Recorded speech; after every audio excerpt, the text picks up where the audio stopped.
മദീനയുടെ മണ്ണില് ഈന്തപ്പനയോലകൾ മേന ആ ചെറിയ വീട്. ആഡംബരങ്ങളുടെ ഒരടയാളവും അവിടെയില്ല.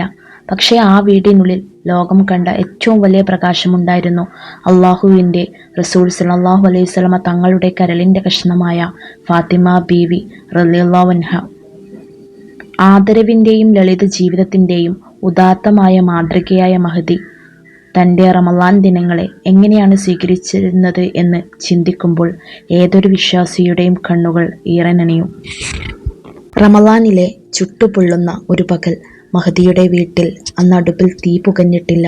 പട്ടിണി ആ വീടിനെ പൊതിഞ്ഞിട്ട് ദിവസങ്ങളായി.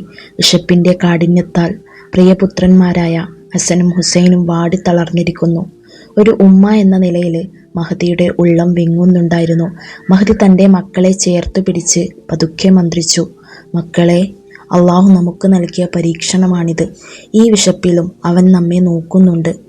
തൻ്റെ വയറിൽ വിശപ്പിൻ്റെ കല്ലുകൾ വെച്ച് കെട്ടുമ്പോഴും അധരങ്ങളിൽ ഒരിക്കൽ പോലും പരാതിയുടെ ഒരു വാക്കുപോലും വന്നിട്ടില്ല. പകരം ആ പരിശുദ്ധമായ നാവുകൾ സബറിൻ്റെയും ശുക്റിൻ്റെയും തസ്ബീഹുകളാൽ നനഞ്ഞുകൊണ്ടിരുന്നു. ഖുർആനിലെ സൂറത്തുൽ ഇൻസാനിലൂടെ അള്ളാഹു ലോകത്തിന് കാണിച്ചു കൊടുത്ത ആ മഹാത്യാഗം നടന്നത് ഒരു റമളാനിലായിരുന്നു. 3 ദിവസത്തെ കഠിനമായ പട്ടിണിക്ക് ശേഷം ഇഫ്താറിന് അല്പം ബാർലി റൊട്ടി തയ്യാറായി. നോമ്പ് തുറക്കാൻ നേരത്ത് വാതിലിൽ ഒരു മുട്ട് കേട്ടു. പുറത്ത് ഒരു ദരിദ്രൻ. വിശക്കുന്നു, അള്ളാഹുവിൻ്റെ പ്രീതിക്കായി എന്തെങ്കിലും തരണേ എന്ന ആ വിളി കേട്ടപ്പോൾ മഹദി മടിച്ചില്ല. തൻ്റെയും മക്കളുടെയും മുന്നിലിരുന്ന ആഹാരം അപ്പാടെ ആ ദരിദ്രന് നൽകി. അന്ന് വെറും പച്ചവെള്ളം കുടിച്ച് ആ പുണ്യ കുടുംബം നോമ്പ് തുറന്നു. അടുത്ത ദിവസം ഇഫ്താർ നേരത്ത് ഒരു അനാഥൻ വാതിലിൽ വന്നു. വിശപ്പിനാൽ മഹദിയുടെ ശരീരം വിറയ്ക്കുന്നുണ്ടായിരുന്നു.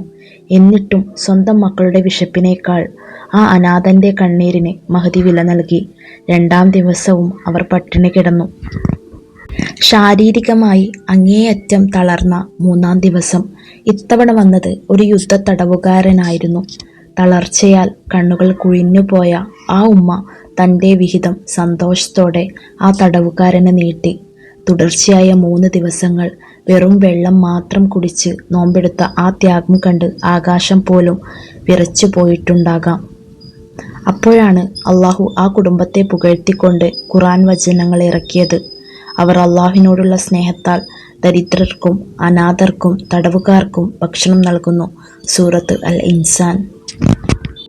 റമളാനിലെ ഒരു സായാഹ്നം കഠിനമായ പട്ടിണിയും വീട്ടുജോലികളുടെ ആധിക്യവും കാരണം ഫാത്തിമ ബീവി റളിയല്ലാഹു അൻഹ അങ്ങേയറ്റം തളർന്നിരുന്നു. കിണറ്റിൽ നിന്ന് വെള്ളം കോരിയും ആട്ടുകല്ലിൽ ധാന്യം പൊടിച്ചും മഹദിയുടെ കൈകളിൽ തയമ്പുകൾ വീണിരുന്നു. ആ റമളാനിൽ അല്പം ആശ്വാസത്തിനായി ഒരു വേലക്കാരിയെ ആവശ്യപ്പെടാൻ മഹദി ആഗ്രഹിച്ചു. തൻ്റെ പ്രിയതമൻ അലി റളിയല്ലാഹു അൻഹുവിൻ്റെ നിർദ്ദേശപ്രകാരം മഹദി തൻ്റെ പിതാവായ റസൂലുള്ളാഹി സ്വല്ലല്ലാഹു അലൈഹി വസല്ലമ തങ്ങളുടെ അടുക്കൽ ചെന്നു. ലോകത്തിൻ്റെ നേതാവായ പിതാവിനോട് തൻ്റെ പ്രിയപുത്രി സങ്കടം പറയുകയാണ്. പക്ഷെ അവിടെ നടന്നത് സ്വർണമോ വെള്ളിയോ നൽകുന്നതിനേക്കാൾ വലിയൊരു വിപ്ലവമായിരുന്നു. റസൂലുള്ളാഹി സ്വല്ലല്ലാഹു അലൈഹി വസല്ലമ തൻ്റെ മകളെ നോക്കി പുഞ്ചിരിച്ചു കൊണ്ട് പറഞ്ഞു, എൻ്റെ മകളെ, നീ ആവശ്യപ്പെട്ടതിനേക്കാൾ ഉത്തമമായ ഒന്ന് ഞാൻ നിനക്ക് നൽകട്ടെ. നീ ഉറങ്ങാൻ കിടക്കുമ്പോൾ 33 തവണ സുബ്ഹാനല്ലാഹ്, 33 തവണ അൽഹംദുലില്ലാഹ്, 33 തവണ അല്ലാഹു അക്ബർ എന്ന് ചൊല്ലുക. ഇത് നിനക്ക് ഒരു വേലക്കാരിയേക്കാൾ ഗുണകരമാണ്. ആ റമളാൻ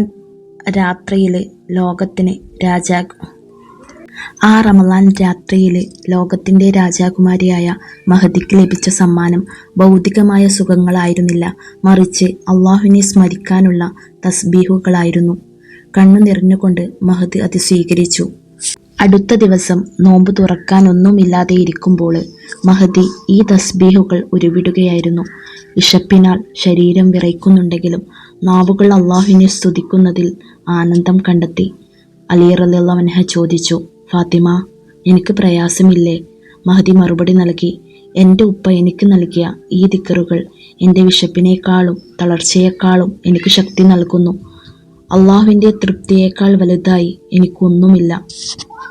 ഭൗതികമായ എല്ലാ സുഖങ്ങളും കയ്യെത്തും ദൂരത്ത് ഉണ്ടായിട്ടും തൻ്റെ ഉമ്മത്തിനു വേണ്ടി ദാരിദ്ര്യവും ക്ഷമയും തിരഞ്ഞെടുത്ത ആ മഹാമനസ്കത ഏതൊരു കഠിന ഹൃദയത്തെയും അലിയിക്കുന്നതാണ്.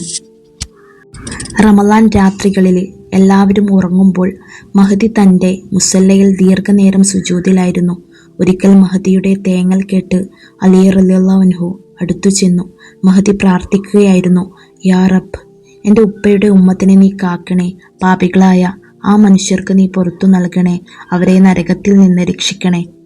സ്വന്തം സുഖങ്ങൾക്കായി ഒന്നും ചോദിക്കാത്ത, സ്വർണമോ പട്ടുവസ്ത്രങ്ങളോ ആഗ്രഹിക്കാത്ത ആ പുണ്യപുത്രി അള്ളാഹുവിനോട് ചോദിച്ചത് നമുക്ക് വേണ്ടിയായിരുന്നു.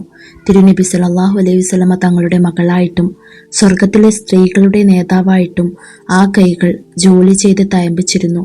പക്ഷേ ആ കൈകൾ എപ്പോഴും മറ്റുള്ളവർക്ക് നൽകാൻ മാത്രമാണ് നീണ്ടിരുന്നത്. ഇന്ന് നമ്മുടെ ഇഫ്താർ മേശകളിൽ വിഭവങ്ങൾ നിരന്നു കിടക്കുന്നു. ഒരു വിഭവം കുറഞ്ഞു പോയാൽ നമ്മൾ പരിഭ്രമിക്കുന്നു. പക്ഷേ ഫാത്തിമ ബീവി റളിയല്ലാഹു അൻഹയുടെ ജീവിതം നമ്മെ പഠിപ്പിക്കുന്നത് ഇല്ലാത്തവൻ്റെ വിശപ്പറിയുന്നതാണ് യഥാർത്ഥ നോമ്പ് എന്നാണ്. ആഡംബരങ്ങളില്ലാത്ത ആ വീട്ടിൽ സമാധാനമുണ്ടായിരുന്നു. കാരണം അവിടെ അള്ളാഹുവിൻ്റെ പ്രീതിയുണ്ടായിരുന്നു. തഖ്വയായിരുന്നു മഹദിയുടെ ഏറ്റവും വലിയ ആഭരണം. സബറായിരുന്നു മഹദിയുടെ വസ്ത്രം. ഈ റമളാനിൽ നമുക്കും തീരുമാനിക്കാം പരാതികൾ കുറച്ച് അള്ളാഹുവിനോട് നന്ദിയുള്ളവരാകാൻ.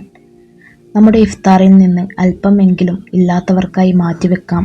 ഫാത്തിമ ബീവി റളിയല്ലാഹു അൻഹയുടെ ജീവിതം നമ്മുടെ വീടുകളിലും ഒരു മാതൃകയാക്കാം. നമ്മുടെ ഹൃദയങ്ങളെ സബറ് കൊണ്ട് നിറയ്ക്കാനും മഹദിയുടെ ജീവിതം പകർത്താനും അള്ളാഹു നമുക്ക് തൗഫീക്ക് നൽകട്ടെ. ആ പരിശുദ്ധമായ പാതയിൽ ജീവിക്കാൻ നമ്മുടെ നഫ്സിനെ പാകപ്പെടുത്തട്ടെ. ആമീൻ യാ റബ്ബൽ ആലമീൻ.